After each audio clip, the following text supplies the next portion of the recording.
الله أكبر الله أكبر الله أكبر الله أكبر أشهد أن لا إله إلا الله أشهد أن لا إله إلا الله أشهد أن محمدا رسول الله أشهد أن محمدا رسول الله حي على الصلاة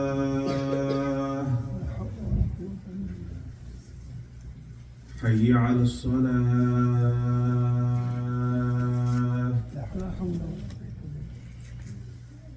حي على الفلاح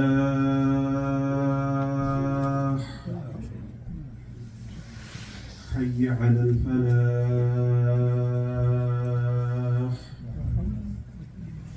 الله أكبر الله أكبر لا إله إلا الله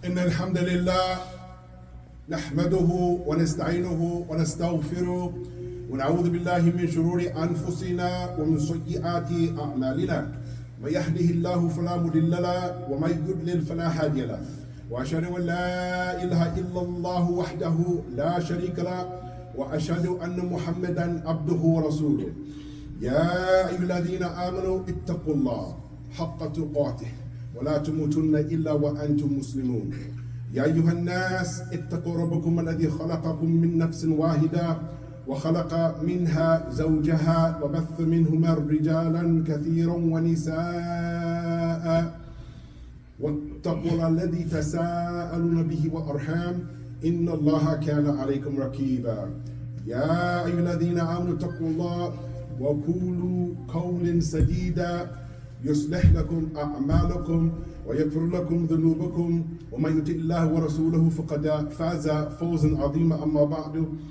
فإن أصدق الحديث كتاب الله وخير الهدى هدى محمد صلى الله عليه وسلم وشر الأمور محدثاتها وكل محدثة بدعة وكل بدعة ضلالة وكل ضلالة في النار. Verily all the praise and all of the glorification and all of the magnification it is due to Allah Jalla fi Ula, that I publicly, I inwardly, and I outwardly testify to the whole world like I did back in 1991, leaving the Kanisa, coming to the masjid and saying, Ashhadu an la ilaha illallah wa ashhadu anna Muhammadan abduhu wa rasuluh.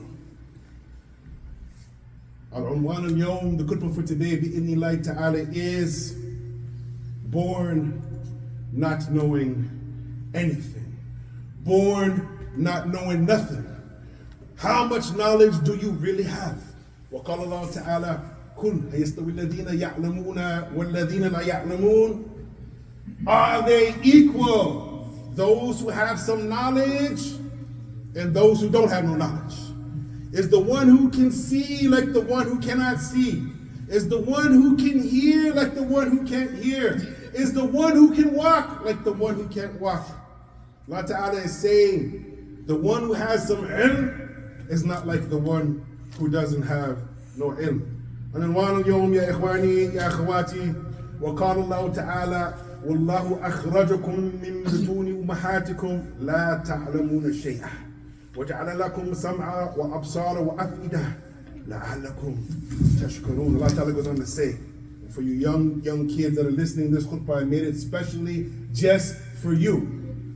And Allah brought you out from the wombs of your mothers while you knew absolutely nothing.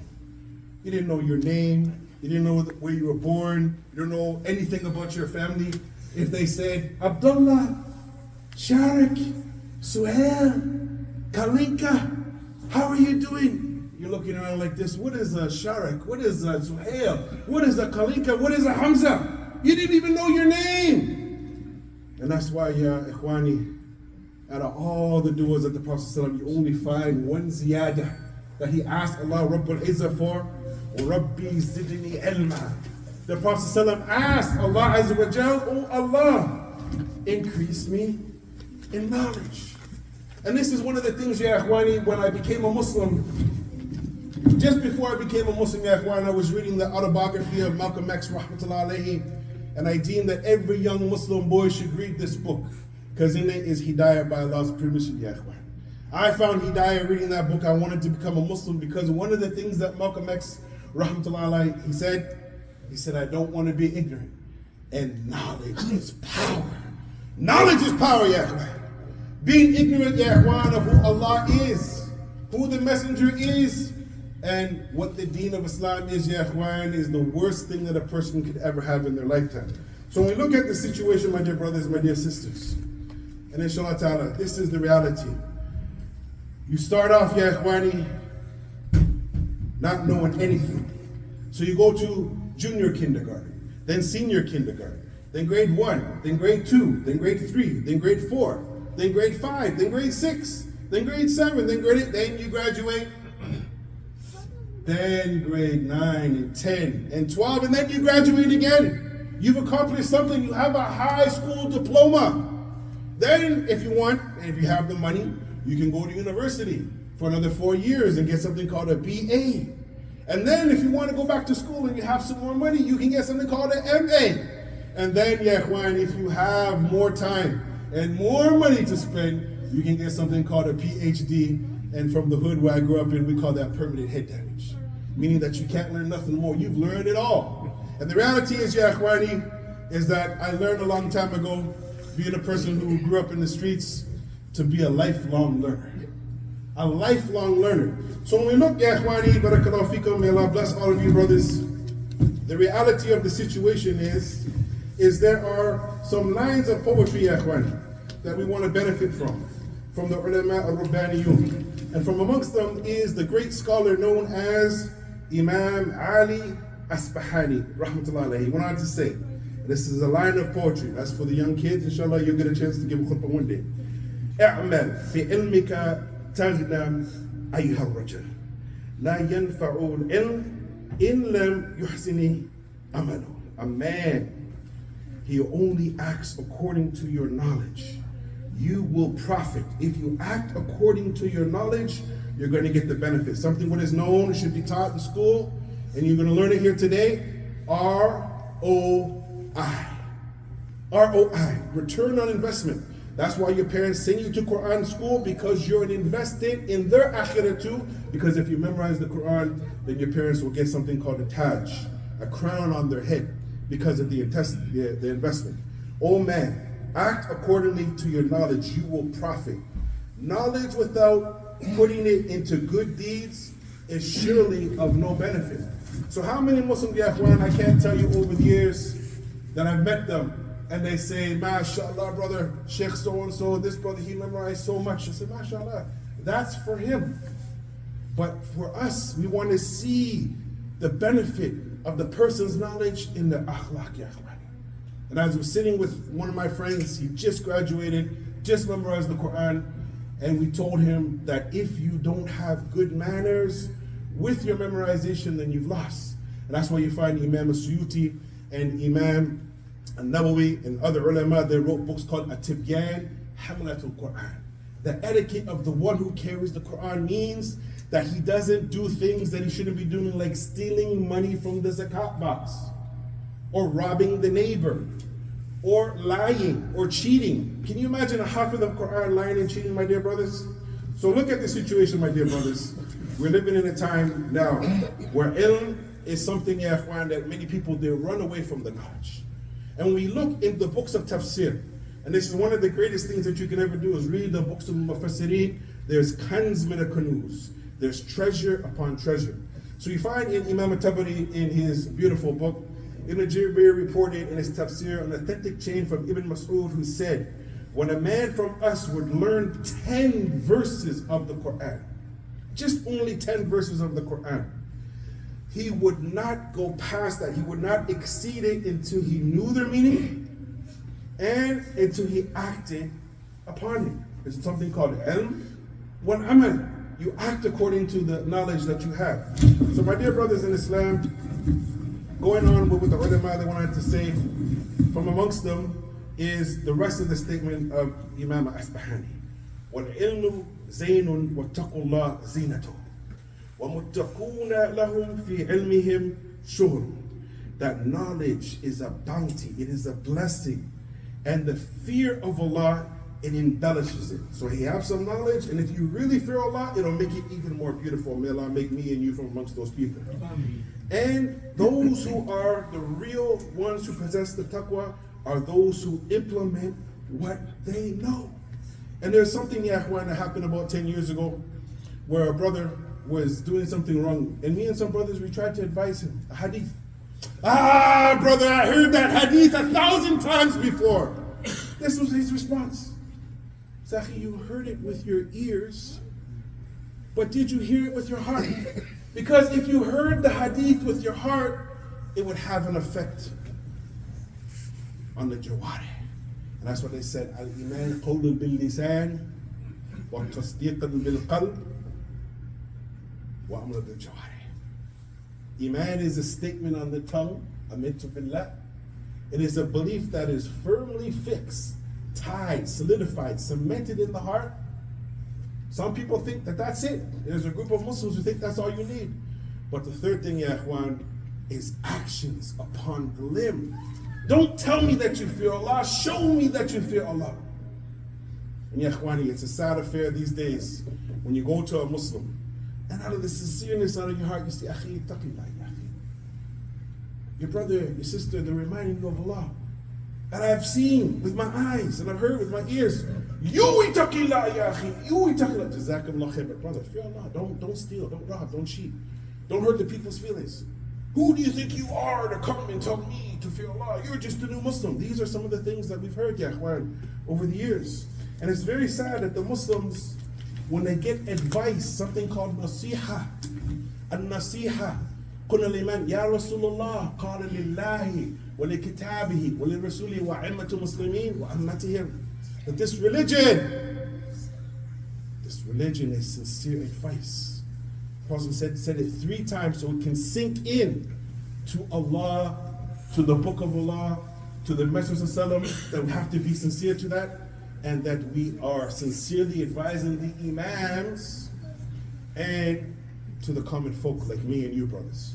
So when we look at the situation, my dear brothers, many of us, we complain about something called information overload.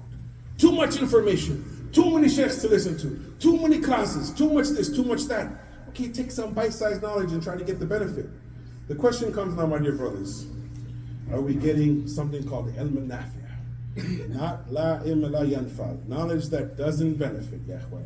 Now me growing up, there's nobody more Canadian than me.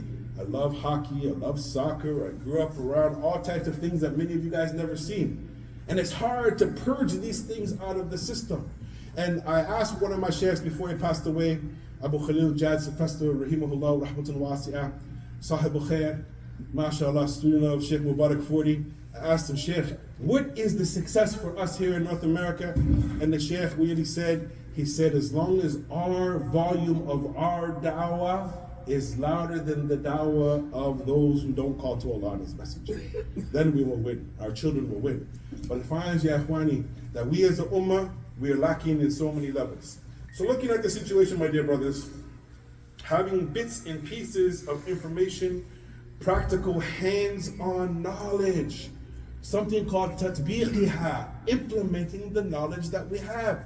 And when we look at the situation, my dear brothers, some of the psychologists, they've suggested, as there's 3 ways that people learn. Number 1, they learn through listening, istama'.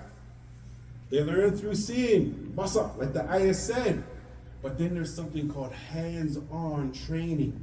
So if you tell me maybe I might get a little bit. If you show me, maybe I'll get a little bit. But if you walk me through how to do it, and this is the challenge to many of the brothers here, and some of the brothers, I see one of my beloved brothers here, and mashallah, we know the family for a long time. When we first became Muslims, hardly any Muslims showed us how to pray, taught us how to fast, taught us how to read Quran. We had to learn Islam from the new Muslims that were before us 5 and 10, 15 years before. Inshallah, brothers come forward so the brothers can come in, inshallah ta'ala, before, inshallah ta'ala.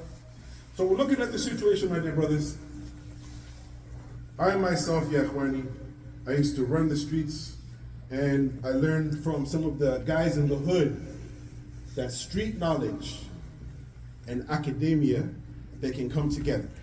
And from the first person that I learned this from was my Shaykh, Malcolm X, rahmatullah alayhi. Once he started to read, he started to learn. And once he started to learn, then he started to practice. And as he kept learning, he even left the religion of the people that were proclaiming to be so-called Muslims. And the more that he read, the better he became. And for many of the brothers, maybe they don't know the history of him, rahmatullah alayhi. He was so gifted, and some even say that he memorized the dictionary, wallahu ta'ala alam. And he was so strong that he was on a debate team, and his debate team went to some of the proficient, prominent Ivy League schools like Harvard University, Brown University, Columbia University, and him and his debate team and his skill set that Allah gave him, they eviscerated every single challenger that came. He destroyed them by Allah's permission. The same, rahmatullah alayhi, he got a chance to make Hajj. He met the brothers from Sudan, from Ansar al-Sunnah. So his Shaykh, mashallah, was on the Sunnah. And he went and he attained a whole bunch of scholarships from Mecca, Medina, and Al-Azhar, ya ikhwani. Showing that, imagine someone like him, imagine if he had a little bit of Arabic skills back in the 60s.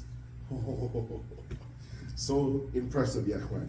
So inshallah ta'ala, brothers, right now we're going to ask our brothers to understand one thing.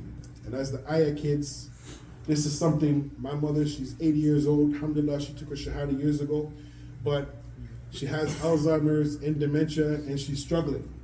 And ya ikhwani, when I sat trying to put this khutbah together for the young kids, I want you guys to observe some things that I observed. From amongst those things, ya ikhwani, when you came out of your mother, weighing only a few pounds, depending on the breast milk, she barely sleeps. She fed you, she nurtured you, she raised you, she teaches you how to walk. She taught you how to count. 1, 2, 3, A, B, C. Also, ya ikhwani, then she showed you how to get dressed, how to clean yourself, how to brush your teeth. These are things that mothers do. And ya ikhwani, tears come down the eyes when you think about the sacrifice that your mother has made for you. Your mother, while she was giving birth to you, she gained weight. Her stomach became very big. Her feet became very swollen and sore. Certain scents, she would smell something that would make her vomit.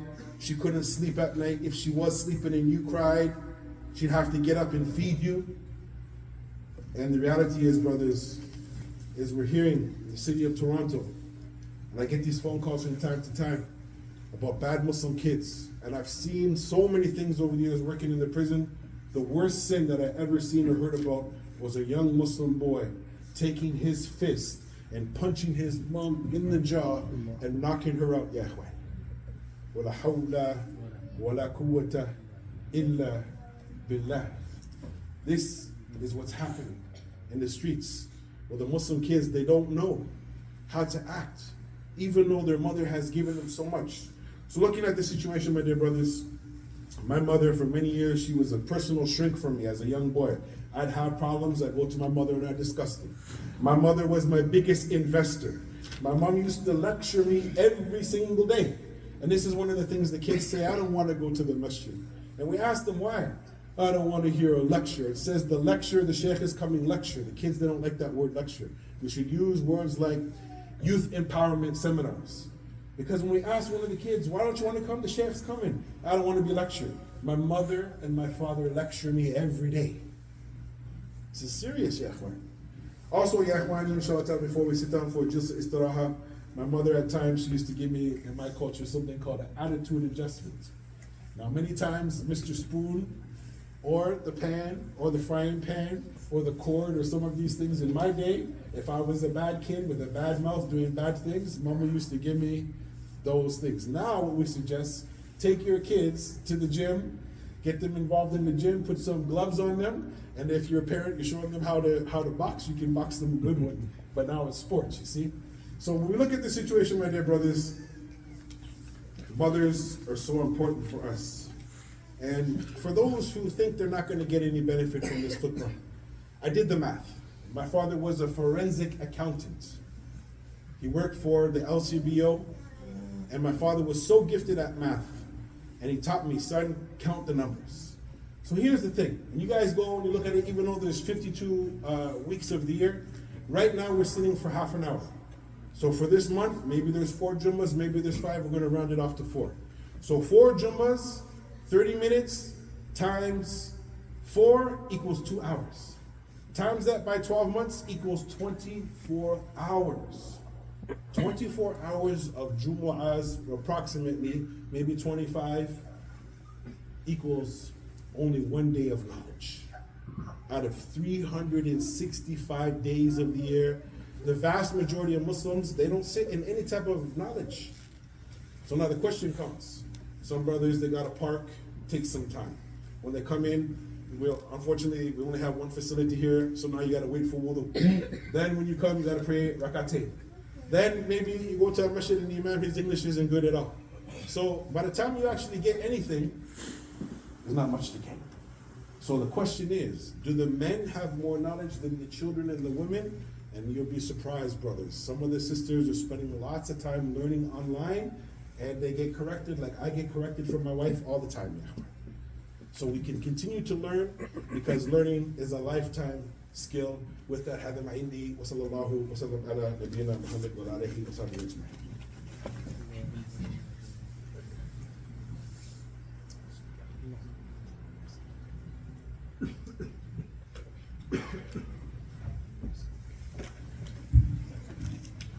الحمد لله حمدا كثيرا طيبا مباركا فيه كما يحب ربنا ويرضى.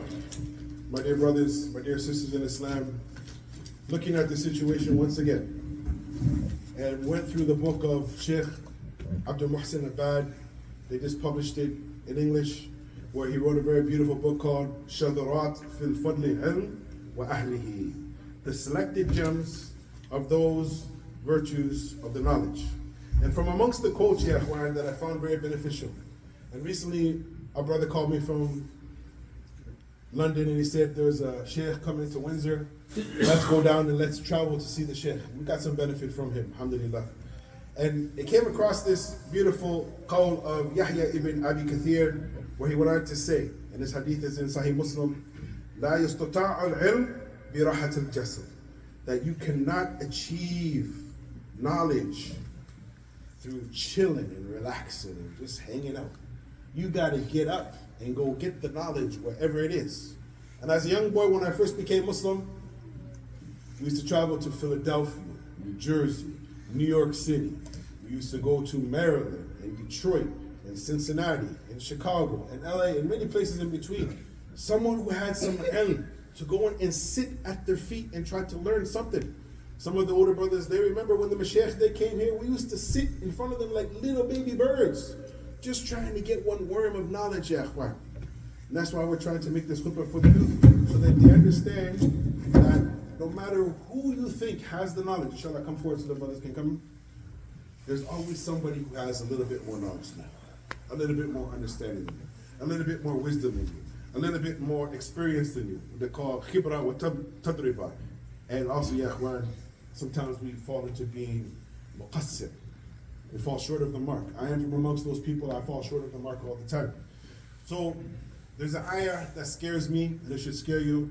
وَفَوْقَ كُلِّ ذِي الْعِلْمِ عَلِيمٍ, that above you and above everybody, there's always somebody more knowledgeable. Whatever sheikh you bring, there's somebody who's more knowledgeable than your sheikh. But there's always Allah Azza wa Jalla, and He is the all knowledgeable. قال الله تعالى وَمَا أُوتِيتُم مِّنَ الْعِلْمِ إِلَّا قَلِيلًا. You have only been given a little bit of knowledge.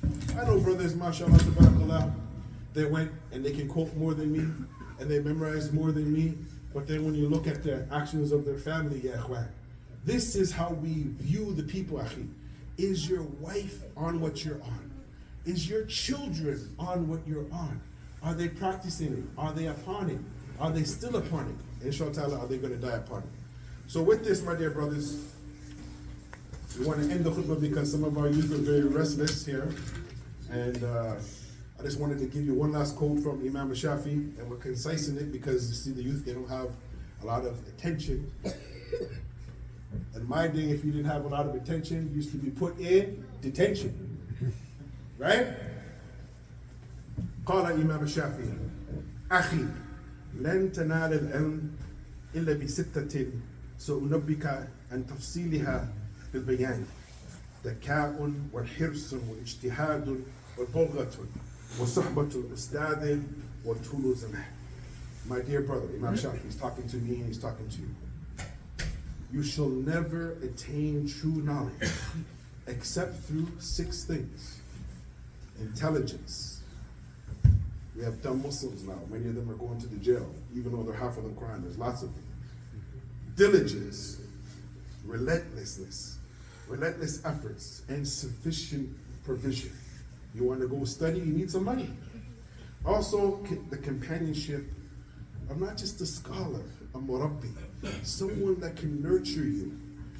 This is really important. And also, ya ikhwani, the passing of ample time. Time has to go, ya ikhwani. You can't get one sip of water really big. It takes lots of time. This is where, as they say, my dear brothers, in the Hajj rahimahullah, they say that he was traveling and he tried to get the knowledge and he got frustrated with it. And on the way back, they stopped at a well. And he was at the well, he noticed that somebody was pulling up the bucket, and as the bucket came, it was cutting into the rock over a long period of time, and it made an impression, a dent in it. And then as the bucket came up, the water would come down and would trickle, and it would hit part of the rock, and it would leave an indentation. So he realized that this can't be learned in one day. Knowledge is a lifelong goal. My dear brothers, I grew up in the church. I used to read the Bible. I used to study the Bible. And then Allah Azza wa Jal, He guided me away from that to Islam. And from the time that I became a Muslim to now, I'm still trying to learn. And some of my sheikhs, they teach me Arabic. I want them to start their Arabic class again. And some of my other sheikhs, they teach me Hadith. Sit with who you can benefit from and expound the knowledge. And if Allah blesses you, even if you had all the money in the world and you wanted to go study, it's about timing. If Allah blesses you to get on a plane and go and seek knowledge, brothers, seek knowledge for one reason. There's a few other reasons. But number one, izalatul jahl. To take ignorance off of yourself so you're not jahil. All of us are jahil.